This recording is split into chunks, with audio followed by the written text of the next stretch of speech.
Ustaz, saya selfie dengan Ustaz boleh? Boleh, saya kata. Dia pun tarik saya macam ni. Lepas tu dia keluar tapak tangan. Tengok Ustaz, tengok Ustaz. Saya tengoklah tapak tangan. Zap, Ustaz, saya simpan dalam hati. Falsafah. Ya Ustaz. Saya kata lain macam. Rupanya dia memang cara dia ambil gambar macam tu. Ustaz simpan dalam handphone sampai masa kena format Ustaz. Simpan dalam hati. Ingat sampai mati. Aduh. Itu orang lama tau. Dan memang dengan semua orang dia buat macam tu. Tapi orang sekarang bayangkan pergi umrah hari tu, seramai-ramai manusia. Saya ingat kan, saya boleh rehat kat sana. Rupanya saya dah confuse, ni Mekah ke Malaysia? Sikit ambil gambar. Aduh, ambil lah kan. Tengah tawaf.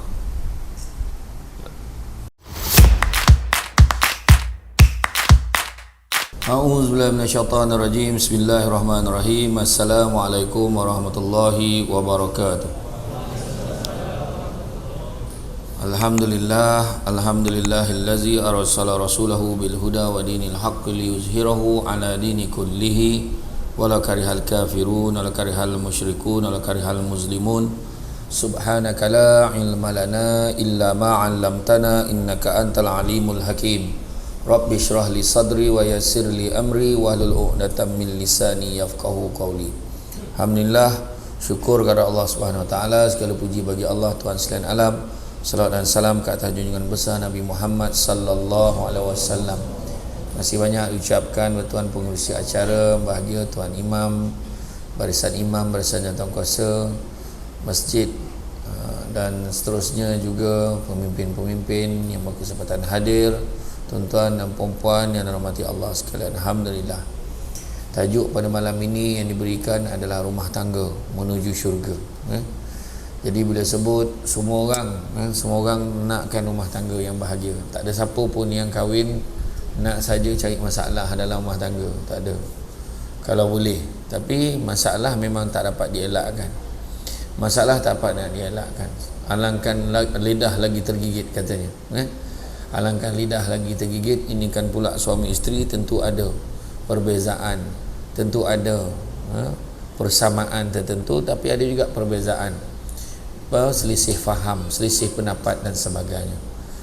Dan dikatakan oleh ulama terdahulu yang wanita itu diibaratkan ibarat tulang yang bengkok, lelaki itu pula ibarat tulang yang lurus. Dan sampai bila pun yang bengkok itu tidak akan dapat kita luruskan. Lelakilah yang kena mengorbankan dirinya untuk menyesuaikan dirinya dengan kebengkokan wanita, isteri dia. Itu sebabnya kalau orang lelaki dia tengah cakap isteri dia, bukan makna dia takut bini, ya, tetapi isterinya itu menakutkan. Jadi orang lelaki kadang-kadang nak menyembunyikan kelemahannya, sanggup dia tempah t-shirt, beras kita beli, dia kata kan, beras kita beli. Sedangkan tak perlulah kita sampai nak buat macam tu. Nabi sendiri hebatnya akhlak Nabi kan, khuluqil Quran kan. Kalau kita tengok Nabi dengan akhlak Al-Quran, khuluqil azim, akhlak yang terbaik, terhebat. Nabi kita ni dia tak akan menyusahkan isterinya untuk perkara-perkara yang dia boleh buat sendiri. Itu kita tahu dah. Tak ada. Nabi kalau boleh buat air, dia buat air sendiri, bancuh sendiri, jahit pakaian dia yang rosak sendiri. Tapi kita semua suruh isi, dan akhirnya kita kata itu memanglah kerja kamu, kita kata. Itulah kesilapan kita kadang-kadang. Dan kalau kita lihat apa yang disebutkan oleh Allah Subhanahu wa taala dalam surah Ar-Rum ayat 21, yang mana Allah Taala berfirman, memberitahu kepada kita dan di antara tanda-tanda kekuasaannya dan rahmatnya bahawa ia menciptakan untuk kamu isteri-isteri dari jenis kamu sendiri. Maknanya isteri itu memang dah sepadan dah dengan kita, kan?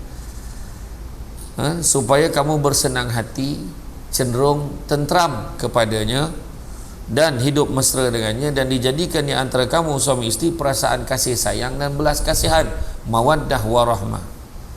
Kan, sesungguhnya yang demikian itu mengandungi keterangan-keterangan, tanda-tanda kekuasaan bagi menimbulkan kesedaran bagi orang-orang yang berfikir.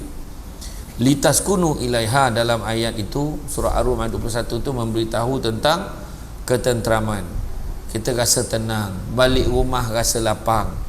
Tak adalah balik rumah tengok muka, aduh, tengok muka rasa nak keluar balik.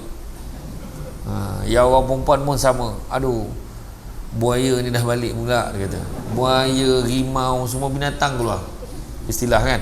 Jadi janganlah ada macam tu, Dan bila disebutkan tentang sakinah, ketenteraman itu, maka dia melibatkan kasih sayang, keamanan, keharmonian, perlindungan, keberkatan, dihormati, dihargai, dipercayai, semua benda-benda baik. Dan bila kita tengok kan, mawaddah tu pula cinta yang hari-hari rasa kasih sayang.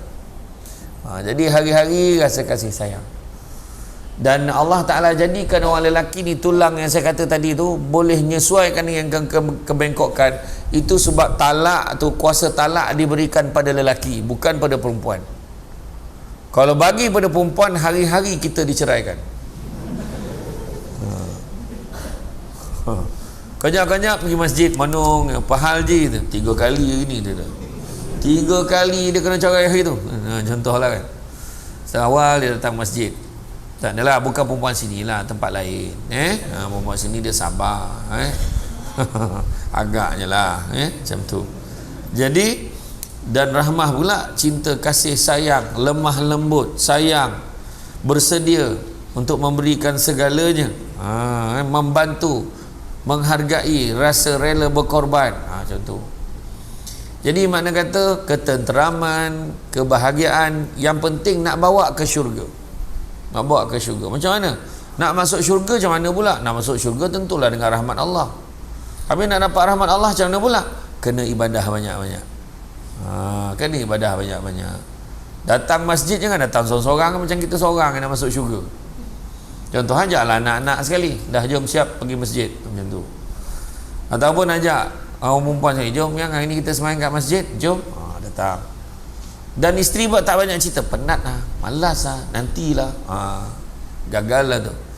Seorang lelaki yang dayus bukannya lelaki yang hanya sekadar dia takut pada isteri dia, tetapi yang dayus adalah membiarkan isterinya melakukan maksiat dan dia tidak boleh melakukan apa-apa. Itu dayus tu. Biar je isteri pergi pejabat pakai ketat-ketat, kan, supaya lelaki lain dapat tengok. Kan lelaki lain lah, saya pakai sebab nanti kat pejabat cakap dia tak lawa, dia nak pakai ketat-ketat. Tu yang Nabi sebut tu, akan tiba masanya nanti umatku berpakaian tapi sebenarnya telanjang. Apa dia? Kita kena ingat tau, kita kena tutup aurat, bukan balut aurat. Tutup dengan balut lain, balut tu ngam-ngam badan. Jadi kita kena tegur, kita kena tegur. Dan kebahagiaan ini, bahagia dalam rumah tangga ini ada dua, kebahagiaan yang tersurat dan kebahagiaan yang tersirat. Jadi boleh tak kita beribadah sama-sama? Pagi-pagi boleh tak kita bangun? Boleh tak? Tanya balik, boleh tak kita bangun pagi dan kejutkan isteri kita untuk semayang sekali? Boleh tak? Boleh tak kita pastikan anak-anak kita pun bangun solat sekali? Kadang-kadang ada pelajar, biarlah bang, kesian anak kita, setengah sedap tidur tu. Itu tanda-tanda awal tu. Jadi pastikan. Kita ni dengan anak-anak ni kita kena faham, kena faham. Mendidik anak ada 3 peringkat, kata Sayyidina Umar. Mendidik anak, sayang anak bukan makna ikut aja, ikut secara mengkhinzir buta. Bukan ya. Tetapi maknanya ikut peraturan, ikut tahap dan peringkatnya. Iaitu kata Sayyidina Umar ada 3 peringkat. Peringkat 7 tahun pertama, 7 tahun kedua, dan selepas 14 tahun. 7 tahun pertama, layanlah anak seperti raja. Apa yang dia nak kita bagi, kan? 7 tahun pertama sahaja. Apa susah kedai RM2 banyak, kan? Ikomat kata kan, RM2.30. Pasar lambak, belilah. Bagilah apa dia nak, mainan dia nak, itu bagi. Tapi sekadar 7 tahun pertama saja. Masuk aja 7 tahun kedua, layan anak seperti hamba. Dah mula bagi dia tanggungjawab, bagi dia tugas, bagi dia tugasan kerja. Dia kena kemas katil, dia kena kemas rumah, dia kena susun barang, kena susun sofa, kena lap habuk tingkap, kena bersihkan, basuh pinggan sendiri, kemas katil, sidai tuala mandi dia, semua dia kena buat. Buang sampah, kena apa? Bagi tahu, sebab dia hamba. Dan bila cakap sifat hamba, tak semua benda yang hamba minta dengan Tuhan dia boleh dapat. Nak game tak boleh, belum masa je lagi, nanti. Jadi sebagai Tuhan tak boleh bagi. Boleh tak nak ni? Tak boleh. Tak apa hati, dia tak apa hati, kau hamba je, macam tu lah. Tapi bukanlah memperhambakan tu sampai lanyak dia macam hamba abdi. Maksudnya bagi dia tanggungjawab, bagi tugasan. Betul tak? Cuba tanya sebahagian daripada kita ni, orang-orang lama, cuba tanya, daripada kecil dah buat kerja-kerja berat, ikut ayah pergi cari kayu api. Kadang-kadang siap tolong mak dia kerja dekat tempat orang, siap tolong mak dia berniaga, tolong mak dia berniaga. Jadi maknanya bagi dia tanggungjawab. Tapi selepas 14 tahun, selepas 14 tahun, layanlah anak seperti sahabat, dah mula berkawan dengan anak-anak, supaya kita boleh mula bagi nasihat secara slow talk, boleh bincang dengan dia, kan, cakap elok-elok, kan, madah elok-elok, kan, macam tu kan. Kan, cakap baik-baik lah supaya dia boleh dengar. Sebab masa umur 14 tahun dia tak boleh tengking-tengking lagi dah, dia malu, dia dah rasa dia besar. Anak ni pula, setiap anak ada lain dia punya kategori tu. Anak yang paling sensitif antara anak nombor 1, nombor 2, nombor 3, nombor 4, nombor 5, nombor 6, 7, 8, 9, 10, 11, 12 anak ni saya bagi guide. Saya yakin tak sampai 12 lah anak kita. Tapi kategori anak-anak ni, anak yang mana yang paling sensitif? Anak nombor berapa yang paling sensitif? Dia mulalah teka. Anak yang paling sensitif adalah anak sulung. Anak nombor 1 paling sensitif. Kadang-kadang dia rasa orang lebihkan orang lain. Bila dah ada adik, dia rasa dia dipinggirkan, sebab dia tak ada perbandingan. Dia yang pertama lahir, kan? Dia tak pernah, masa peringkat pertama tu dia rasa diri dia tu macam tak adalah, dimanjakan sangat. Dapat anak nombor 2, dia nampak dicium lah, dikelek, dia dah cemburu, dia sensitif. Tu sebab nak marah anak, jangan marah depan adik-beradik yang lain. Dia ego dia tercalak. Nak marah anak nombor 1, long, masuk bilik sekejap, tutup itu kau pahal macam tu, dalam bilik. Jadi Alung ni dia tak malu. Jadi bila Alung keluar daripada bilik, Angah tanya, apa pasal Alung? Tak ada apa. Dia cover lain. Tu cerita dia, panjang lagi lah. Kalau nak cerita anak nombor 2, nombor 3, nombor 4 semua ada tu dalam slide saya. Maknanya confirm kena panggil lagi. Jadi makna kata dalam tajuk yang lain pula. Kebahagiaan ni ada 2. Kebahagiaan tersurat yang kita nampak. Kita nampak dia happy. Yang tengok dalam Facebook tu tersurat. Tapi tak semua boleh percaya. Dalam Facebook gambar pegang tangan dekat handbrake kereta. Nyampah aku. Macam kau seorang aja ada bini, macam kau seorang ada lelaki. Ambil gambar, kaulah buah hatiku, kan, kaulah segalanya Ruth Sahanaya, kau sumber ilhamku manbai. Meletakkan kasih setinggi-tinggi kasih Zana Zain, di puncak kasih Zana Zain. Aduh, macam-macam lah, kan. Ada orang sanggup letak gambar bunga, dia letak kotak handphone iPhone 14.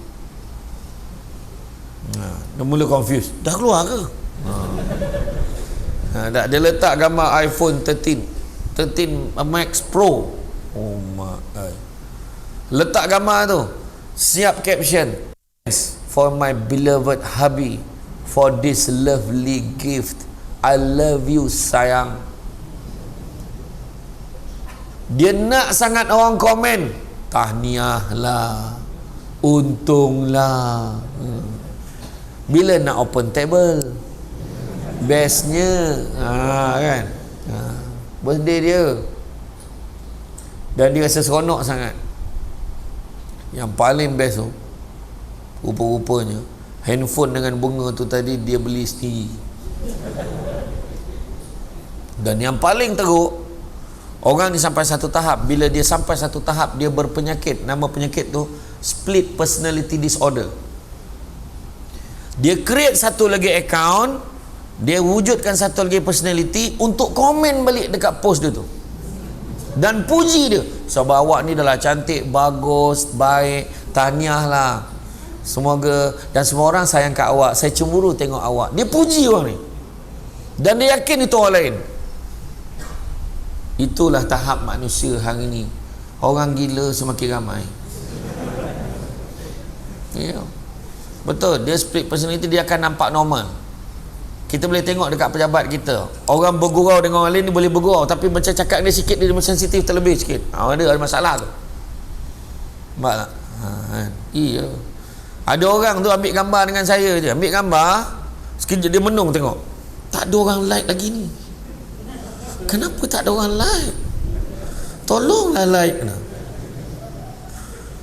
Dan tu belum cerita lagi orang perempuan marah suami ni, sampai hati abang tak like dia. Nampak?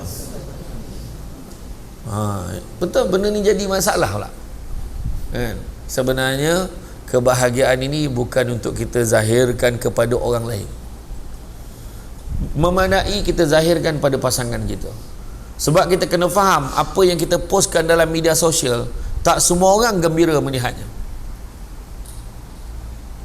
Dulu ingat tak zaman-zaman Kodak, Konica, Fuji Film, kan? Yang kaya 36, yang sederhana 12 atau 10, kan? Tak, yang tu yang miskin, yang sederhana 24. Masa nak pasang dekat kamera tu mengigil, ni takut salah pasang. Bab tekan capture cap. Okey. Masa tu bukan main ambil gambar je. Ambil gambar tu, sini tak nak lah, sini tak cantik. Sini cantik, sini cantik. Sini cantik. Sini okey. Bismillahirrahmanirrahim. Tap. Minta-minta lah jadi. Doa. Dulu sebab tak nampak gambar tu jadi ke tidak. Gambar sini, zap, cap. Gambar mesti dekat tiang LLN, Lembaga Elektrik Negara. Sekarang nama dia TNB. Yang seorang tu gambar macam ni. Kat mana? Public phone. Gambar dulu-dulu macam tu lah. Kan? Itu paling hebat lah tu. Kan? Tiang Telekom ambil gambar. Tapi zaman berubah. Bila pakai phone, kadang-kadang kita tak menghargai. Ambil semua. Kadang-kadang boleh ambil gambar ni, gambar air ni, ambil gambar, kocap, masuk dalam Facebook. Alhamdulillah, air kosong je. Contoh. Contoh. Dah. Alhamdulillah, hari kata kan. Jauh-jauh datang air kosong. Dia contohlah, dia kata. Dia buat caption macam tu. Manalah tahu. Saya okey je. Kan, contohnya. Beri makna kata, dia boleh masuk gambar mi, gambar macam tak apa gambar lah. Kan? Di sini aku berdiri, ambil gambar kaki dia. Tu sekarang. Tu saya teringat masa saya pergi ke Mersing. Saya ceramah di Mersing, pakcik tu cakap, "Ustaz, saya selfie dengan ustaz boleh?" "Boleh," saya kata. Dia pun tarik saya macam ni. Lepas tu dia keluar tapak tangan. "Tengok ustaz, tengok ustaz." Saya tengoklah tapak tangan. "Zap, ustaz, saya simpan dalam hati." Falsafah. Ya ustaz. Saya kata lain macam. Rupanya dia memang cara dia ambil gambar macam tu. Ustaz simpan dalam handphone sampai masa kena format ustaz. Simpan dalam hati, ingat sampai mati. Aduh. Itu orang lama tau. Dan memang dengan semua orang dia buat macam tu. Tapi orang sekarang, bayangkan pergi umrah hari tu, seramai-ramai manusia. Saya ingat kan, saya boleh rehat dekat sana. Rupanya saya dah confuse, ni Mekah ke Malaysia. Sikit ambil gambar. Aduh, ambil lah kan. Tengah tawaf.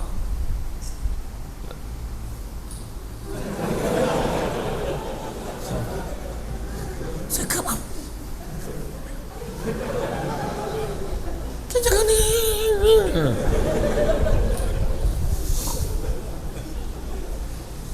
Lepas tu dia tunggu kat ujung tu. Bila tunggu tu kan saya dah apa, saya malut lah badan saya ni. Turunkanlah kain tu ustaz.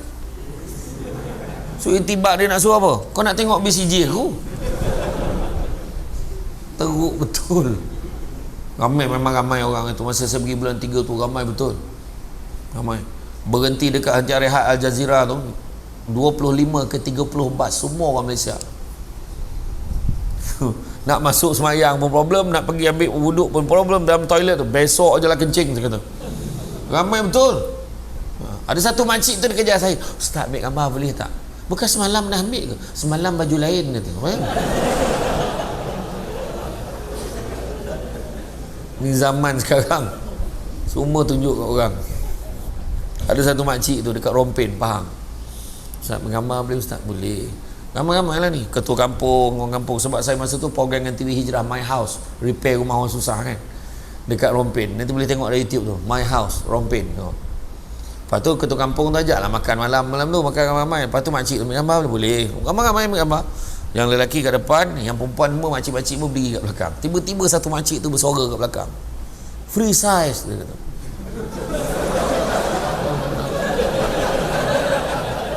Saya menang apa pula free size lah makcik?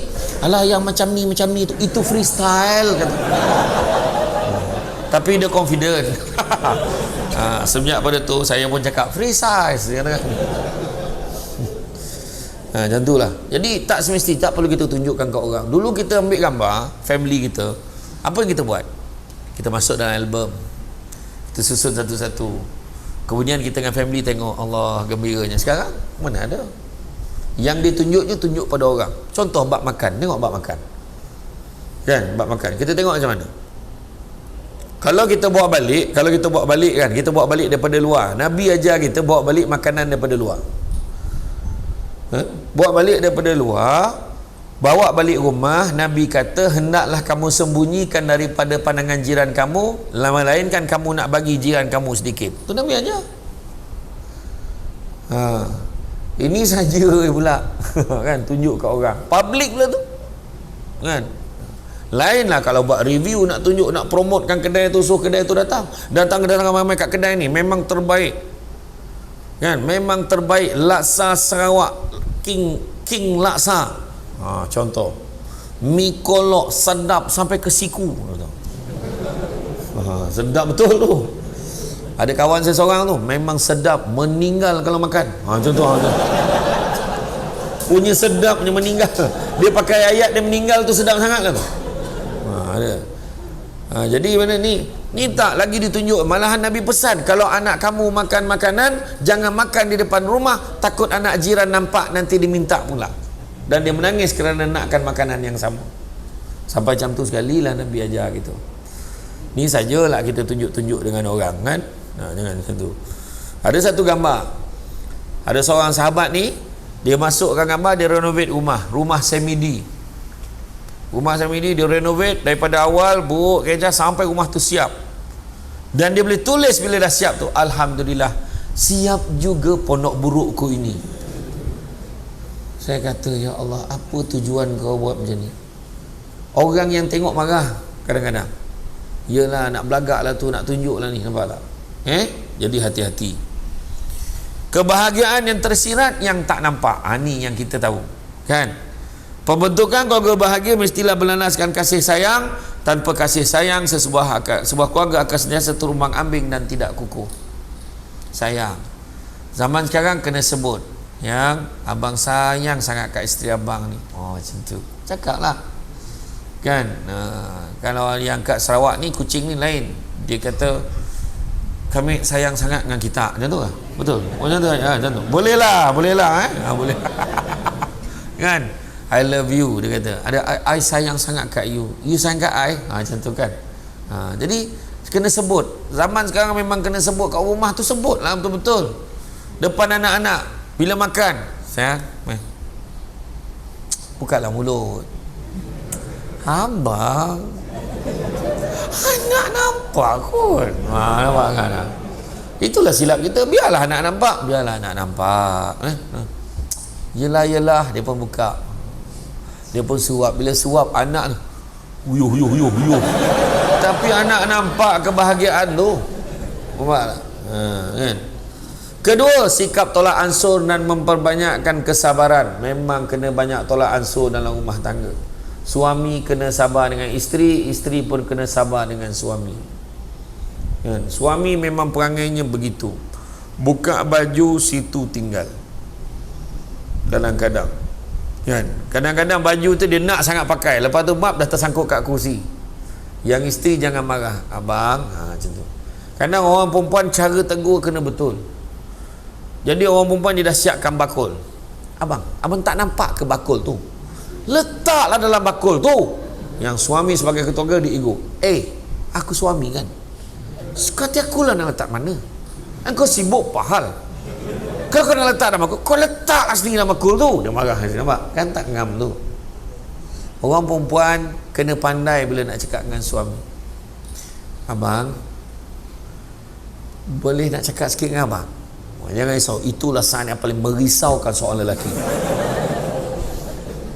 Apalah yang dia tahu ni? Kenapalah dia ni? Bang, boleh saya bercakap dalam sepatah dua kata? Cakaplah. Duduklah bang, duduk. Wah, sudah dia ajak duduk pula. Duduk kat ujung katil. Begini bang, kita telah melayari alam rumah tangga kira-kira 20 tahun lamanya. Pelbagai dugaan dan cabaran kita tempuhi, onak dan duri kita rentasi. Rakyat didahulukan, pencapaian diutamakan. Apa hal pula? yang suami kau cepatlah cakap apa masalah kau ni. Tak adalah bang. Abang nampak tak bakul tu? Mana? Rupanya bakul pun dia tak nampak. Bakul tu saya beli khas untuk abang. Ya Allah, kenapa? Lain kali baju tu kan dalam tu tau letak. Seluar tu tingkap tu, suar dalam tu letak sini. Suami dia gambar gantung kat dekat tingkap dengan harapan cepat kering. Dia tak tahu aroma yang berterbangan tu macam mana. Itu semualah tu.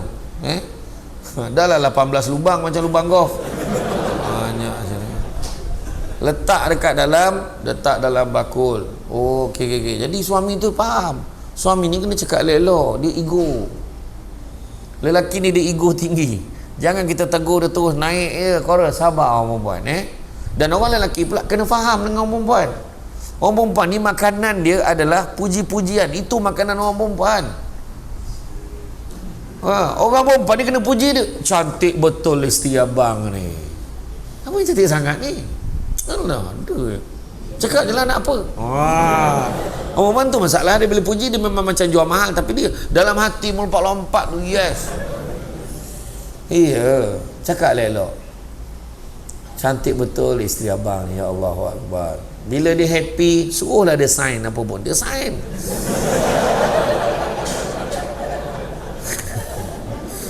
Kan? Tak sign, nak transfer duit apa semua. Cubalah jangan sangka buruk. Ya Allah. Kan? Puji isteri, cantik betul isteri abang. Ni orang perempuan, dia bila dia tidak dipuji, dia tanya suami dia. Contohnya bila dia masuk dalam bilik air, dia dah sental bilik air ni, cuci bersih, bau wangi. Dia letak macam-macam dah, bau pewangi dalam bilik air, dia bersihkan. Jadi dia tunggu suami dia puji. Bilik air ni macam baru lah. Tahu tak apa. Lah, sayang ke yang bersihkan? Makasihlah, abang pun tak terbuat macam mana yang isteri abang ni buat. Dia nak ayat tu. Tapi bila kita masuk, mandi macam biasa, buang air macam biasa, keluar memang orang lelaki payah nak perasan benda-benda macam tu. Sebab orang lelaki ni banyak memikirkan masalah negara, isu manuk. Salah pula aku sebut kadang. Bertukar tu manuk dengan pusak tu kadang-kadang. Kan? Ayam makin kurang dia kata. Dia fikir isu tu. Dia tak fikir isu yang kecil-kecil ni, dia tak fikir. Tu orang lelaki. Jadi bila dia tak sebut, orang perempuan tanya, Abang keluar dalam bilik air tu, daripada bilik air abang tak perasan apa-apa ke?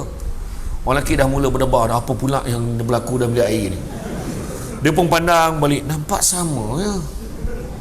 Kau renovate ke bilik air ni tadi? Dia boleh tanya bini dia renovate ke tidak. Abang tak nampak ke bilik air tu bersih? Hari tu kan berdaki apa semua kan teruk, kotor, berlumut dah dinding tu. Ya Allah, abang tak perasan. Terima kasihlah isteri abang. Terima kasihlah banyak. Kena macam tu. Nampak tak? Orang lelaki lain. Orang lelaki dia tak rasa sangat kalau isteri dia puji. Kan? Tapi kalau isteri orang lain puji, dia terasa. Jadi jangan sampai orang lain puji suami kita. Ingat orang perempuan layan suami kena ingat, tak kelakar pun gelak aja. Kalau tak lawak gelak aje. Kelakar betul abang ni. Kenapa abang ni makin hari makin funny lah. Macam tu. Buat-buat aja walaupun dah tak berapa funny kan. Buat-buat je. Jangan sekali kita buat tak tahu je suami. Abang ni boleh tak serius sikit apa ni, kita marah. Sekali ada orang lain menghargai. You ni kan memang funny lah. Bertuah isteri you. Langsung lelaki tengok. Setakat ni you je yang cakap macam tu. Hakikatnya isteri I tak pernah pun rasa I ni kelakar. Macam tu kan. Yang main saya kena lakonkan biar faham. Macam tu lah dia. Jadi tolak ansur dan memperbanyakkan kesabaran. Ajak semua pergi solat dekat masjid. Jom kita solat ramai-ramai. Sabar. Tak nak lah, malah lah. Jomlah solat berjemaah. Kita bagi tahu solat berjemaah pahalanya berapa kali ganda? Semua sama 27 kali ganda. Kan? Ya betul lah. Orang lelaki dengan orang perempuan berbeza cara fikir. Tapi tetap tak ramai dekat masjid. Kenapa? Sebab pahala tak nampak. Pahala tak nampak. Kalau nampak contohnya 27 kali ganda tu tukar jadi RM27 satu waktu. Macam Assalamualaikum warahmatullahi. Assalamualaikum warahmatullahi. RM27. Contohlah kalau Allah gantikan. Agak-agak apa jadi pada masjid? Oh no, tak payah pergi kerja lah. Ni contoh. Tak payah pergi kerja. Masa tu orang perempuan tahu perbincangan dia dekat belakang tabir. Engkau dah berapa lama dah semayang sini? Baru 2 minggu. Banyaknya duit engkau. 2 minggu 14 hari kali 5 kali dengan 27. Ya Allah, duit engkau. Aku baru tahu ni. Jiran sebelah rumah tu tak bagi tahu pula dapat RM27 satu waktu. Kedekut makan seorang, dia marah. Itu orang perempuan, dia gemar bincang benda-benda yang kecil macam tu. Kita rehat sekejap.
Ya.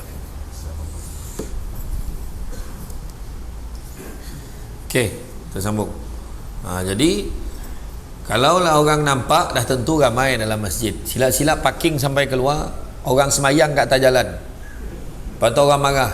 Oh, masjid ni tak mesra jemaah langsung. Parking tak cukup, apa tak cukup, marah orang. Sebab terlalu ramai. Tapi alhamdulillah lah, malam ni ramai. Kan? Malam ni ramai sebab masjid ni saya difahamkan memang hari-hari macam ni, terutamanya subuh. Kalau gelap atau mana tak ada lah. Tu dia. Saya nak test, nak tengok lah. Mudah-mudahan, mudah-mudahan. Amin. Mudah-mudahan. Semangat kita datang. Jadi orang perempuan ni bincang. Dia kata, untunglah kau, banyaklah duit kau. Itu orang perempuan. Orang lelaki macam saya sebut tadi, dia tak fikir benda yang remeh-temeh. Di isu yang lebih besar daripada tu. Dia mula bincang. Agak-agak engkau lah, kalau kita ni makmum dapat 27, imam dapat berapa? Ditahannya motosikal imam tu. Baik, imam cakap, imam dapat berapa? Imam cakap, terus terang imam. Imam ni jenis berzuhud. Alhamdulillah. Imam tak nak cakap lah imam berapa. Imam kena transparent dalam hal ini. Akhirnya imam pun cerita. Ni contoh tau, tak ada pun, ni contoh je. Imam pun cakap, tengoklah kalau lupa-lupa tu kadang kurang lah sikit. Tapi kalau khusyuk tu lebih kadang. Tapi teruk-teruk pun tak lari lah RM40. Contoh lah, malam tu bertumbuk nak jadi imam, kan? Asyik-asyik dia je jadi imam, kita nak juga, dia kata. Nampak? Hanya sebab duit. Tapi masalahnya kita kena faham, 27 kali ganda daripada sembahyang sendirian. Sembahyang sendirian tu pun besar pahalanya. Jadi benda tu kita share dengan isteri kita, share dengan anak-anak kita. Maklumat yang kita dapat dalam majlis ilmu, share dengan keluarga kita. Nabi sampai bercita-cita lah, cuma Nabi tak buat. Nabi cakap, kalau ikutkan hati aku, Nabi tak buat. Tapi Nabi kata, kalau ikutkan hati aku, nak aja aku bakar rumah orang yang tak datang solat jemaah bila dengar azan ni. Cuma Nabi tak buat lah. Kalau Nabi buat, jadi sunnah. Dan tak ada kerja lain, pergi bakar rumah orang. Imam bakar satu rumah dia bakarnya. Imam lambat sampai dah, rumah imam lah kena bakar. Contoh lah. Cuma Nabi tu baru cerita. Jadi makna kata pentingnya salat jemaah ni. Paling tidak di rumah sembahyang jemaah juga. Di rumah hidupkan salat jemaah. Halong, qomat long. Jangan main-main. Bukan semua orang boleh qomat ni tau. Bila kena suruh tiba-tiba lain macam. Ada seorang tu yang saya tak nak sebut nama. Qomat, Allah akbar, syada la ilaha illallah wahdahu la syarikalah lahu. Apa terperanjat dia pusing, apa kau qomat macam tu? Kau nak baca khutbah ke apa kata? Ada kan. Jadi bila dia lazimkan, anak pun berebut nak qomat, anak nak azan, semayang sama-sama. Oh betul kan. Jadi asas keluarga bahagia ni, tolak ansur, banyakkan kesabaran. Kemudian menjalankan amanah dengan penuh ikhlas dan tanggungjawab. Dalam keluarga ada amanah masing-masing. Jangan salah faham, orang perempuan tanggungjawab dia dua je. Orang perempuan melayan suami, melahirkan anak, that's all.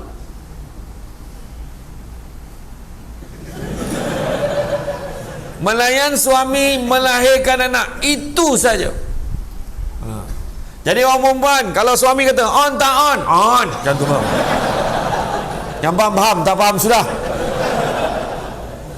Melayan suami, melahirkan anak, itu saja. Kemas rumah, basuh pinggan, basuh kain, lipat kain, sidai kain, kemas rumah, besarkan anak, PDPR anak, jaga anak, pastikan anak belajar, semua tunjuk ajar anak. Semua kerja orang lelaki sebenarnya. Suami marah dah orang lelaki. Tarik balik yang Muhammad. Tak, betul. Itu tanggungjawab orang lelaki. Itu sebab cerita tadi, Nabi tak pernah susahkan isterinya untuk benda yang Nabi boleh buat sendiri. Tetapi kebiasaan kita sebenarnya orang perempuan dengan penuh rela hati, dia bantu suaminya memangku tugas di rumah tu supaya suami boleh mencari rezeki di luar. Jadi itu bukan kerja orang perempuan. Orang perempuan tolong suami. Maka orang lelaki kalau ada pemikiran macam ni, dia akan menghargai isteri dia. Terima kasihlah isteri abang tolong buat macam ni, abang sendiri pun tak terbuat macam ni. Maka silaplah kalau seorang suami kata, itu kerja kau perempuan, kau jagalah rumah ni. Salah. Kena ingat tu, orang lelaki kepala rumah tangga, tapi orang perempuan tengkuk rumah tangga. Patah tengkuk, matilah kita. Macam tu lah. Tapi orang perempuan kenapa? Dia dah memang suka hati dia buat, dengan penuh rela dia buat. Jadi kita kena hargai isteri kita. Tu penting. Tanya khabar dia, isteri abang macam mana hari ni, okey ke? Penat sial abang, banyak kerja lah, budak ni bersepah. Ya ke? Allah kesiannya. Malam ni masak apa ni? Tak tahulah bang, tak masak apa pun lagi ni. Abang nak makan apa? Abang cakap lah. Sayang, malam ni kita makan kat luar Abang, betul ke ni? Ya. Bentang tikar kat depan rumah tu. Abang ni, orang cakap betul lah. Iyalah, kita makan kat luar kita makan kat luar Bila isteri dengar tu, dia tak payah masak tu satu kemenangan pada moral dia. Malam tu dia rehat. Nampak tak? Lepas tu jangan bergaduh. Nak makan kat mana? Ikut abang lah. Apa boleh ikut abang pula? Cakap lah. Bergaduh tu sebab nak makan kat mana. Orang perempuan cakap tu terang nak makan. Jangan cover-cover. Cakap tu nak makan kat mana. Cakap malam ni boleh tak kalau kita makan dekat sini? Boleh. Apa salahnya? Nampak? Macam tu. Ini nak makan kat mana? Mana yang baik kat abang? Baiklah untuk saya. Sudahlah. Cakap lah, ikut abang lah, saya tak risau, ikut abang lah. Sudahnya suami pun bawa pergi makan dekat mi kolok dekat satu tempat ni. Sisik mi kolok. Tadi kau cakap ikut suami. Terus sebab bila suami tanya, jawablah. Aduh, rusak betul. Tu yang lelaki kena sabar. Kena sabar. Betul. Lepas tu kesian orang perempuan, kesakitan dia, kepenatan dia tak terbayang orang perempuan ni. Dia, siapa kata orang perempuan lemah? Perempuan kuat tau. Dari pagi ke malam, bila anak demam dia terjaga macam tu. Kadang-kadang ada anak kecil buai anak lelap-lelap dia. Suami tidur sebab bersedia untuk mencari rezeki esoknya. Orang perempuan, betul, itulah hebat orang perempuan. Tengah-tengah majlis, anak nak menyusu ni, nak susu anak tu. Dah tadika anak susu lagi, gila betul. Nak susu, sini dia panggil, nampak? Naik motosikal seorang perempuan boleh susukan anaknya lagi dekat traffic light tu. Kalau lelaki memang mampus budak tu tak menyusu. Betul tak? Itu orang perempuan siap boleh dekat rumah nak menyusukan anak pusing. Nak biar orang lain tak nampak. Depan tu cermin tu.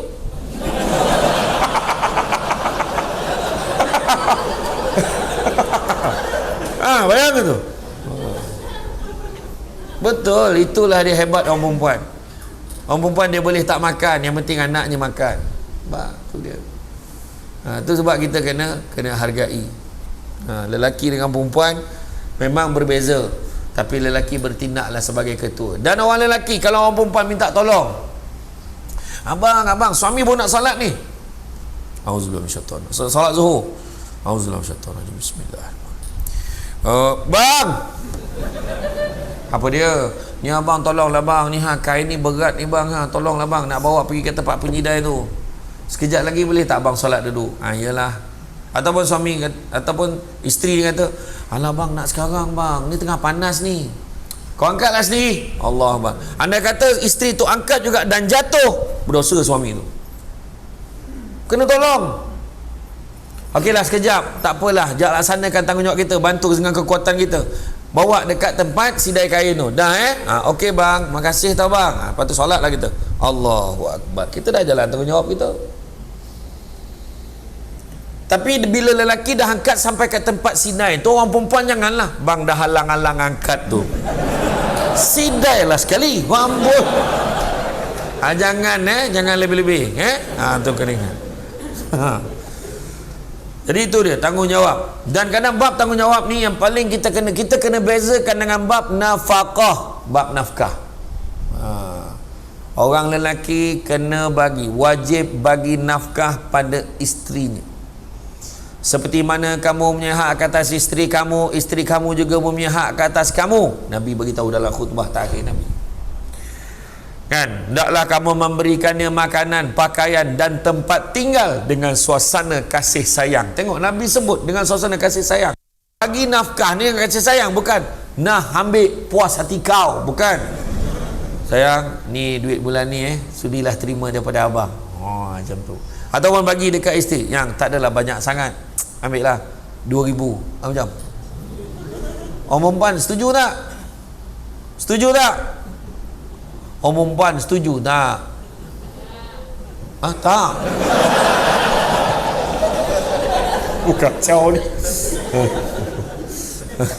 tak cukup banyak lagi 2,000 tu. Dahsyat. Tu nafkah tu. Bagi nafkah Ya, orang perempuan pula kalau bagi sikit jangan petikai. Sayang, ni abang boleh bagi bulan ni, ambil lah. Abang susah je, ambil ni. Susah je. Tinjau dalam, abang setakat RM20 tak payah bagi lah. Jangan macam tu. Suami mampu bagi banyak tu, abang ni abang bagi RM20 ni, abang ada tak ni, abang bagi RM20 ni. Tak apalah, abang ada sikit, abang bagi sikit. Besok abang ada banyak, abang bagi lebih lagi Abang, kalau menyusahkan abang tak apalah. Sayang, ini abang bagi ikhlas ni. Betul? Ya. Doakan abang biar abang dapat banyak lagi tahu rezeki. InsyaAllah abang hari-hari saya doakan. Macam tu lah. Nampak? Kalau suami bagi RM2,000, suami isteri pun cakap, abang terima kasih banyak abang banyak bagi ni. Cakap orang lelaki bila dengar tu dia nak bagi lagi sebenarnya. Betul kan? Tapi orang perempuan kalau dia ada career, dia ada kerjaya, dia ada gaji yang besar, ada gaji dia sendiri, suami bagi, yang ambil lah ni RM2,000 ni, duit belanja bulan ni. Abang, orang perempuan boleh, abang saya ada gaji saya, duit ni abang simpan untuk keluarga kita. InsyaAllah saya ada duit saya sendiri bang, abang jangan risau Orang lelaki jangan risau, itu tak akan berlaku. Contoh itu hanya contoh semata-mata. Dia tidak akan berlaku. Kau hulu memang dia akan ambil punya. Tak ada mana abang simpan lah dulu, tak ada. Silap-silap tahu tak apa. Bagilah bagi. Dan ada kadang-kadang lelaki dia salah guna. Dia sebut apa? Saya ni anak sulung lelaki, saya kena utamakan mak saya daripada awak. Ada dekat, saya anak lelaki, saya kena utamakan mak saya daripada awak. Mak kita tak boleh ganti, awak saya boleh ganti. Wah, betul. Jangan cakap macam tu. Sebenarnya macam mana pun isteri adalah paling utama dalam bab nafkah pada seorang suami. Suami kena utamakan isteri dan anak-anaknya dulu, baru ibu dia. Seorang ibu jangan susahkan anak. Aku ni mak kau, aku yang menyusukan kau. Jangan susahkan anak macam tu. Sebab maknya pun ada suaminya. Kalau mak dah tak ada suami, mak memang susah. Memang anaknya kena bantu mak dia. Tetapi utamakan isteri dan anak-anak bab nafkah. Jangan dia diabaikan.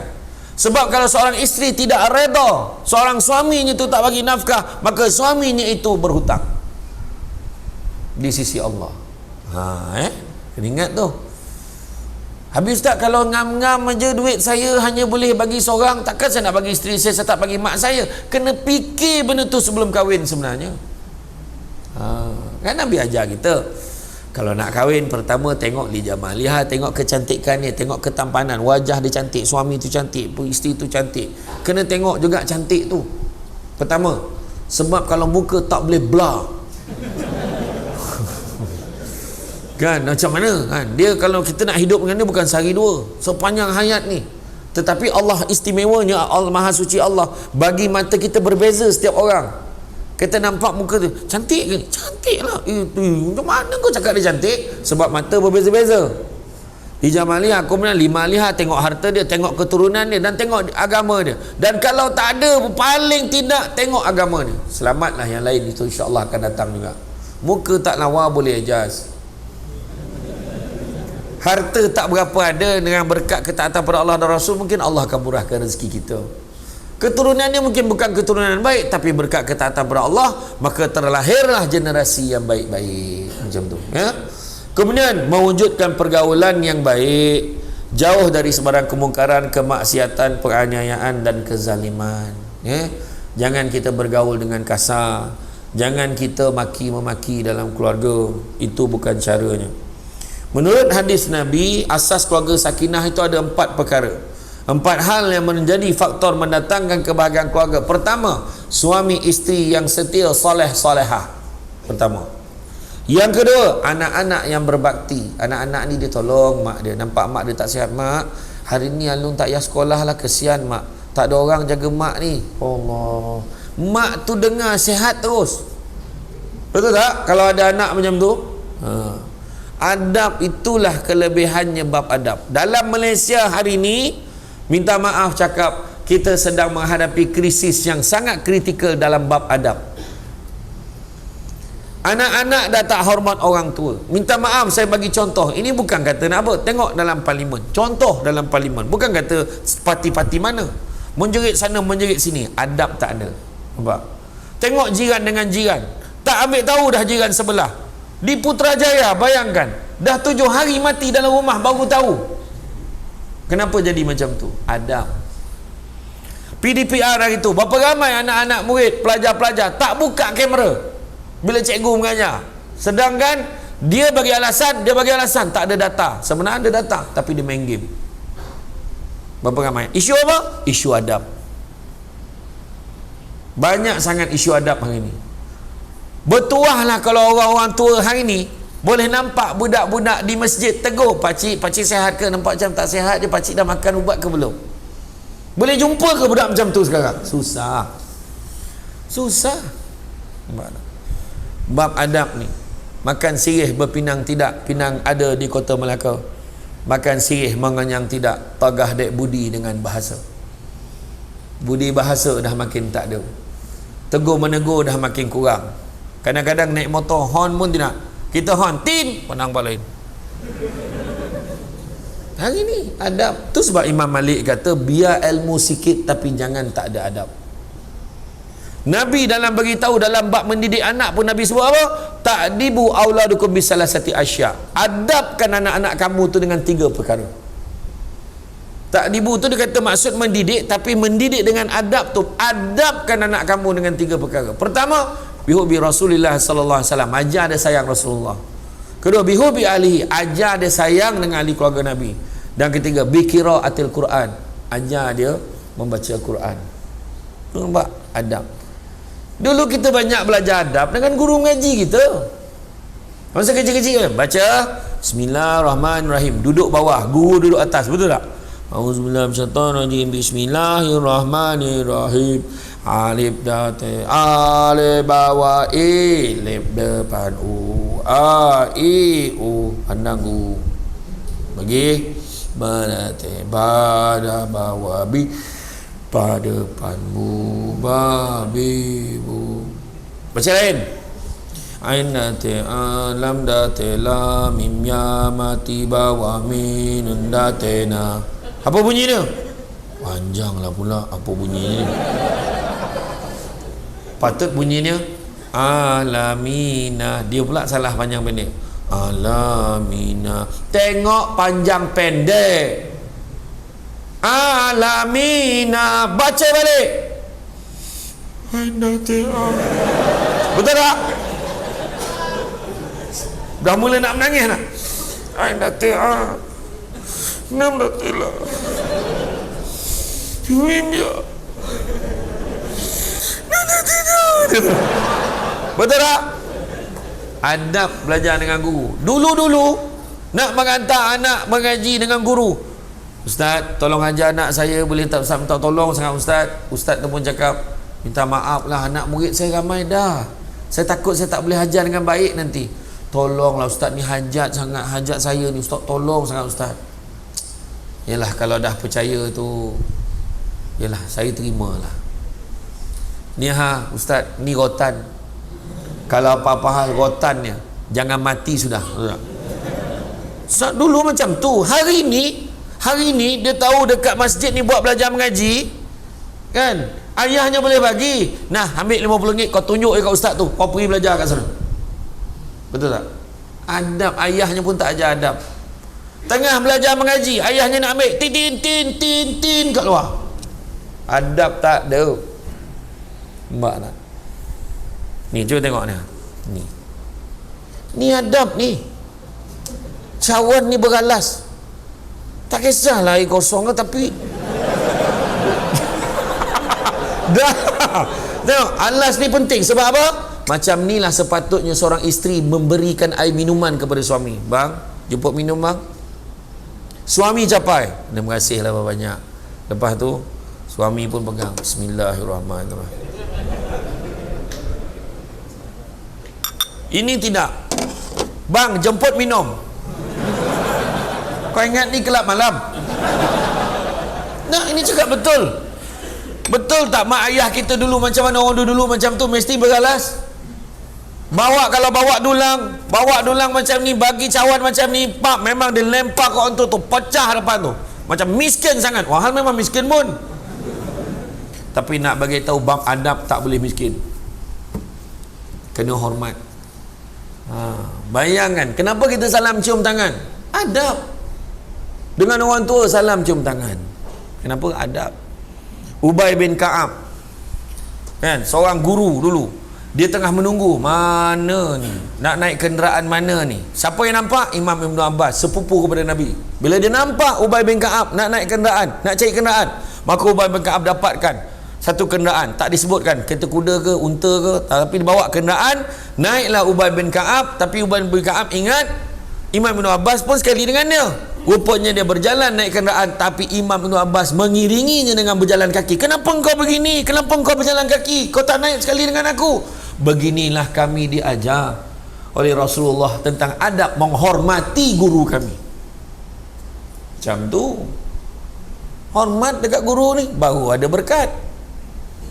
Bila sampai dekat tempat yang dituju, turun Ubay bin Ka'ab, dia salam tangan Imam Ibn Abbas, dicium tangan. Kenapa pula kau salam cium tangan aku? Beginilah kami diajar untuk menghormati salah-silah keturunan Nabi Muhammad sallallahu alaihi wasallam. Nampak? Adab. Itu cerita dia. Kenal Ustaz Jafri. Saya ceramah dekat tempat Ustaz Jafri. Saya ceramah kat tempat Ustaz Muhammad James dekat Ipoh. Anak-anak murid tahfiz, bila salam cium tangan saya ni, segan pula saya. Dia salam tu, cap, cup, cap, 3 tempat. Tap, tup, tap, tap, tup, tap, tap, tup, tap. Ya Allah, kenapa macam tu sangat? Saya kata, macam tu dia hormat. Jadi saya jadi segan. Kemudian bila dah habis ceramah, berebut nak ambil cawan saya ni, nak minum, nak habiskan sisa air saya. Janganlah kan kau bercakap macam aku, saya kata. Bila keluar, berebut nak sarungkan kasut tu dekat kaki saya. Allah, tak payahlah dik, saya kata. Malu saya. Tapi itulah pentingnya nak beritahu tentang adab. Imam Syafi'i nak belajar dengan Imam Malik pun, dia datang, dia mengadap. Dia kata, Assalamualaikum, boleh tak nak jumpa dengan Imam Malik? Kenapa tu? Utusan kepada Imam Malik. Imam Malik ada kat dalam. Dia kata, ada apa-apa yang boleh saya bantu? Itulah, boleh tak sampai kepada Imam Malik, aku nak belajar, nak berguru dengan Imam Malik. Maka masuklah orang ni, bagi tahu utusan Imam Malik, beritahu kat Imam Malik, orang suruhan Imam Malik lah. Dia beritahu, wahai Imam Malik, kat luar tu ada seorang budak nak belajar ilmu dengan kamu, macam mana nak berguru dengan kamu. Bagi tahu pada dia, suruh dia baca dulu kitab Muwatta' yang aku dah siapkan tu. Kitab Muwatta' Imam Malik ni dia susun himpunan hadis-hadis Nabi. Sebelum ni ada kitab Muwatta' sebelumnya, tetapi Imam Malik susun balik, menjadikan kitab Muwatta' yang baru, tersusun, lebih kemas. Ada lebih 3,000 hadis, yang mana sampaikan orang ke hari ini, kalau orang sebut Muwatta', orang merujuk pada Muwatta' yang telah disusun oleh Imam Malik. Jadi dia pun keluar. Imam Malik pesan, kalau kamu nak berguru dengan dia, kamu tolong bacakan dan fahamkan dulu tentang kitab Muwatta' yang telah Imam Malik susunkan tu. Imam Syafi'i pun beritahu, tolong sampaikan pada Imam Malik yang kitab Muwatta'nya tu ada dalam kepala aku. Dia pun masuk dalam balik. Budak tu kata kitab motok kau dalam kepala dia. Dia kata biar betik. Itu saya cakap. Itu saya cakap, Imam Malik tak cakap. Terkejutlah Imam Malik. Imam Malik keluar tanya, benarkah apa yang aku dengar bahawa kitab muwatta itu ada di dalam kepala kamu? Betul, aku dah hafal semuanya. Imam Malik pun try. Tebuk muka surat ni. Cuba kau baca muka surat ni. Imam Syafi'i pun baca sebiji. Tebuk muka surat ni sejibi. Tebuk muka surat ni sebijon. Sama. Untuk makluman semua, tebalnya kitab muwatta susunan Imam Malik ini tebalnya adalah antara 5 ke 7 kali Quran. Yang mana Imam Syafi'i menghafalnya dalam tempoh 9 ke 15 hari sahaja. Itulah bezanya otak Imam Syafi'i dengan otak Syamsul Amri dan kita semua. Bulan Ramadan Imam Syafi'i khatam Quran berapa kali macam kita? Kita berapa kali khatam? Orang lelaki tak payah, sekali je. Orang perempuan berkali-kali, dalam 2-3 kali sebulan, betul tak? Grup perempuan ramai. Tapi Imam Syafi'i khatam 2 ke 3 kali khatam Quran sehari. Tu beza dia. Tapi dia amat menjaga adab dia dengan guru. Pernah satu ketika dalam kelas pun ditegur oleh Imam Malik. Kau buat apa tu wahai Syafi'i? Kamu buat apa tu? Aku buat ni. Dia ambil ailio, dia tulis kat tapak tangan. Kamu buat apa tu? Sebab adab dalam kuliah, jangan buat benda yang bukan-bukan. Dia ingat Imam Syafi'i main-main lah. Imam Syafi'i kata, demi Allah, aku ni orang susah, aku tak ada duit nak beli pena, nak beli kertas, maka aku catat nota dengan ailio aku ni, aku tulis di tapak tangan aku. Dan dia terus ingat. Kita hari ni lain. Kita tak payah salin, sebab kita bersaudara dengan Abu Hurairah. Abu Hurairah tak payah susun, tak payah salin, dengar je Nabi sebut langsung ingat. Ini semua saudara Abu Hurairah. Kan balik kan tanya, siapa ceramah tadi bang? Samsul Debat. Okey, kita ceramah. Okey, dia cerita apa? Sama je. Dah kau tak salin, sama lah. Macam tu. Tu sebab Imam Syafi'i kata, ilmu itu ibarat haiwan buruan. Kalau nak tangkap dia, tangkap dengan mata pena. Dan satu lagi tentang adab ini, anak murid paling senior Imam Malik nama dia Abdul Rahman bin Qasim. Abdul Rahman bin Qasim menuntut ilmu. Dia kata, aku mengabdikan diri aku untuk menuntut ilmu dengan Imam Malik selama 20 tahun. Tetapi 18 tahun dihabiskan untuk belajar adab sahaja. Dalam rumah tangga kita, nak selamat, tolong jangan lupa terapkan nilai adab ni. Bagi tahu anak kita, jumpa orang tua macam mana. Handphone ni letak tepi kalau nampak bila berbual dengan orang. Adabnya tak ada. Dulu-dulu kalau kita ingat lagi lah, masa kita kecil-kecil, orang-orang lama kan, duduk, mak panggil, halo, kalau panggil nama kita, berlari kita, ya mak, kita terus apa kamu, ya mak, ada apa mak? Pergi sejak kat kedai tu beli mak punya ni. Kita akan buat macam tu. Anak sekarang, halo, menyaut, tapi mata dia tetap pandang dekat gadget. Halo, iya. Halo, apa? Situ juga. Itu anak sekarang. Jadi kita kena perbetulkan sebelum terlambat. Kena perbetulkan. Dari segi adab ni, jangan main-main. Kalau nak mencari pokok berbuah, pucuk elobek, dahan berdaun. Kalau nak jadi insan bertuah, duduknya beradab, tegaknya bersantun. Penting kita kena jaga. Ya, anak-anak yang berbakti, lingkungan sosial yang sihat, pergaulan yang baik. Nak senang pergaulan yang baik, bawa pergi masjid, tolong datang masjid. Bukan senang nak dapat masjid yang seindah ini. Allah bagi peluang masyarakat di sini dapat masjid dengan rahmatnya, dengan hikmahnya di sebalik peristiwa MH17 ya. Kan? Ya Allahu Akbar, dapat masjid rumah Allah yang secantik ini. Mudah-mudahan Allah memanjangkan pahala ni, dipanjangkan kepada ruh Allah yarham, Allah yarhamah. Mudah-mudahan. Datang masjid, tolong datang masjid. Rugi kita. Macam ni punya selesa, aircon pasang, kipas pusing. Nampak tak? Ni sujud ni tabanam muka. Punya tabah kapet ni. Bawahnya ada tilap ni, jangan main-main. Kan? Kalau ada bantal memang lolap punya, kan? Datanglah rumah Allah ni. Ni rumah Allah ni untuk kita sama-sama imarahkan, hidupkan, kan? Dan kita dalam keluarga ni nak menuju syurga ni tak ada cara lain, ibadah banyak-banyak, beribadah banyak-banyak. Dan jangan kita je, kalau lelaki lepaskan diri dia je, dia tak akan lepas, sebab nanti anak-anak semua akan tanggungjawab kat dia.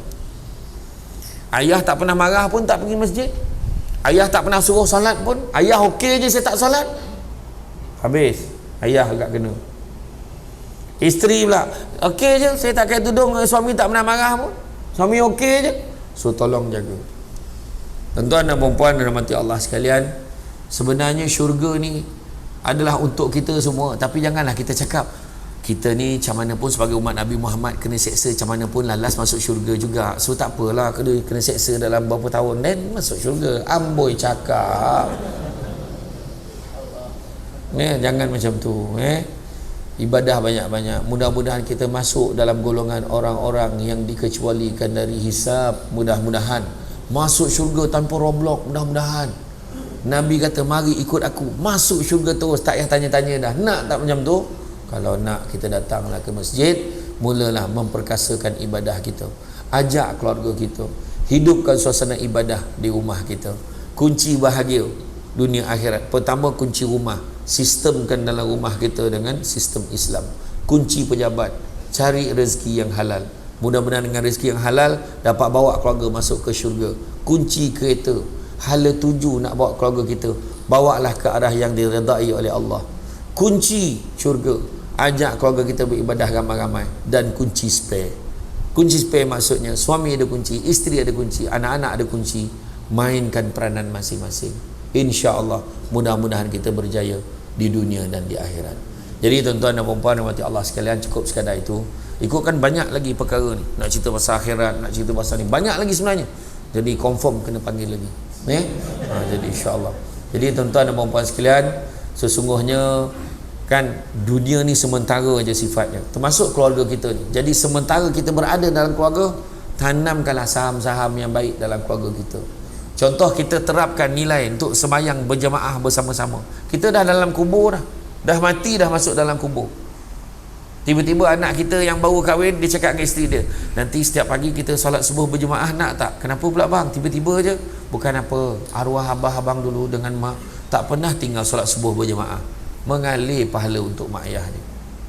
Tapi kalau anak tu cakap, yang hari Jumaat kita karaoke, kenapa lah? Arwah ni dulu tak pernah tinggal karaoke Jumaat. Memang matilah saham macam tu. Selain macam saham yang kau tinggalkan, bagilah saham yang baik-baik. Jadi tuan-tuan dan puan-puan sekalian, saya ucapkan terima kasih banyak. Bak kata orang tu, sepandai-pandai tupai melompat akhirnya jatuh ke tanah jua. Walaupun perkongsian sudah tamat, mudah-mudahan meresap ke dalam jiwa. Budak-budak membawa galah nak menjolok buah berangan, kalau ada silap dan salah, dikata tidak, dicaci jangan. Tenang-tenang air di laut, sampan kelok mudik ke Tanjung. Hati terkenang, mulut menyebut, jasa baik pihak penganjur menjemput, rasa nak junjung.